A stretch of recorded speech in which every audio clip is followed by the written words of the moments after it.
Magandang buhay guys, we're back. Nandito ako guys sa bagong bilya namin na nilipatan. Yan po guys yung may yellow bus yan po.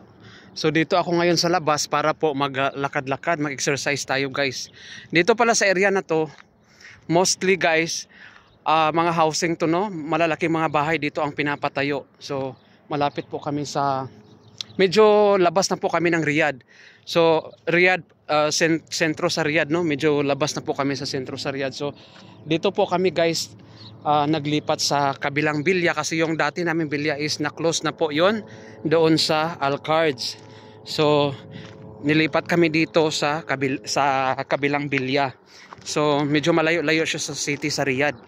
Medyo siguro mga 45 minutes siya bago ang sentro sa Riyadh. Pero okay lang kasi mayroon namang mga bibilhan dito guys na mga tindahan, mga pagkainan. So okay lang din. At least mayroon kaming tinitirhan na bahay kasi nga wala na nga yung bilya namin doon sa Alcard. So ngayong umaga pala guys, naglalakad tayo or nagjogging ako dito ngayong umaga no. Nagjogging ako dito kaya nga nandito tayo sa labas. So katatapos ko lang mag-jogging, so it's the time na mag-vlog po tayo ngayong umaga. So papauwi na po ako guys dyan sa aming bilya, dito sa aming bilya na. Papauwi na ako kasi tapos na po tayong nag-jogging.